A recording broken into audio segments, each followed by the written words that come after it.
Of 5 Minutes with Mike. We're going to talk about Stop and Frisk 3.0. New York governor sends boots underground in the NYC subway stations. This is 5 Minutes with Mike, our news, our voice, and our opinion. With your host, Michael Beckford. Now stop, listen, and pay attention for 5 Minutes with Mike. I don't care what the narrative that the New York governor, Democratic governor, Kathy Hochul, or however it goes, whatever this New York governor decided to say in regards to this Stop and Frisk campaign. Of course, that's not what they're calling it. They want to dress it up into a, public safety type of deal. But anyway, I don't care what this governor's trying to say about this campaign. I don't like it. I don't like none of it. And 5 Minutes Mike is sponsored by The Sex Tour Volume 2, a short story by Michael D. Beckford. Is coming soon to Amazon and wherever you read your books. Now, let's get back into the episode. Number one, America has a love affair with bothering black people. Yep, you do. America is the police state that none of us asked for. I mean, at this point, freedom might as well be called selective. People are free when you have high-priced attorneys. Yeah, can we add that definition to Wikipedia, please?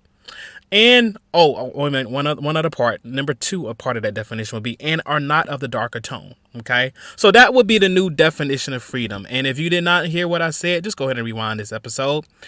The governor herself was on MSNBC recently, She was on MSNBC and basically stated that mostly minorities ride subway trains. They ride the train going to their lower wage paying jobs. She said exactly this. You can go on MSNBC on YouTube or whatever and look her up. She was recently on, Joe's show, former Republican now. Well, I think he's still a Republican, but either way, Joe Scarborough's show is what she was featured on. And I was shocked that good old Reverend Al said nothing about this. So, genius question number one. Who do you think is majorly going to be affected by these 750 National Guards and state troopers deep in these underground subway stations? Yep, you got it, minorities.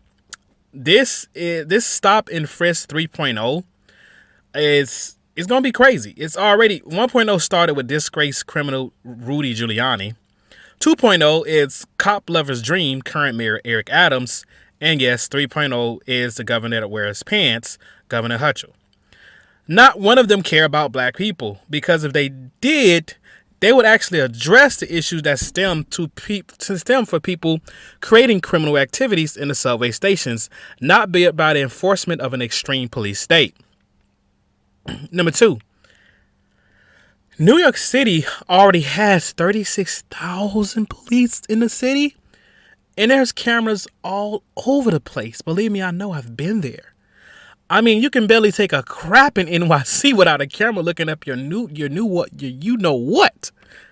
So when the New York governor, by the way, says we're going to add cameras to every subway station. Okay, that's great. But unfortunately, cameras don't stop crime. And neither does a person checking your bag. If a criminal truly wants to be a criminal, there's nothing that's going to stop a criminal from committing crime. But the New York City mayor and the New York State governor are talking out of both sides of their neck. On the one hand, they say that crime is decreasing in the state of New York, in particular New York City. On the other hand, they're saying, well, there's a psychological measure of crime in the subways. Like, people don't feel psychologically safe. This is also what the governor recently said on MSNBC. That's some psychological BS. Number three, as a black man in America, can somebody please just get me that $100,000, which should be my reparation check, maybe even more, just at least $100,000 for starters. Give me my reparation check, give me a ship, and I'll take my happy black ass back to Africa. Well, wait a minute. Well, at least actually be my first time in Africa, because I was born here in America. So yeah, let's get that part down right. I just get so sick and tired of seeing the injustices that are done against our people, because that's what it is. They're going to go after a few migrants that's been causing some trouble in NYC. But their favorite boogeyman of all, The favorite boogeyman for all this new stuff that's going to be happening, you guessed it, it's going to be black people that's going to be harassed the most by these new edition of state troopers. And let's take them to church. America loves to talk about places like Russia, Ukraine, and North Korea. Maybe that's because of all the media does in regards to the ass kissing of the United States government when it comes down to our own areas of propaganda. I'm not saying the United States is North Korea, but we damn sure not too far from Russia. Sex can be used as a powerful tool, an even more powerful weapon. Welcome to the city of Atlanta, where the lights are bright, the scams are steady, and sex is the ultimate drug of choice. The Sex Tour, Volume 2, a novella by Michael D. Beckford, coming soon to ebook, paperback, and audio. Volume 1 of The Sex Tour is available now wherever books are sold. And The Sex Tour Volume 2, a short story by Michael D. Beckford, is coming soon to Amazon and wherever you read your books. Please like and hit the subscribe button. 5 Minutes of Mike is written, produced, and directed by Michael D. Beckford. All rights reserved. Copyright 2024 by Speaks Publishing International and Michael Beckford Media Group, LLC. Thank you for listening and watching.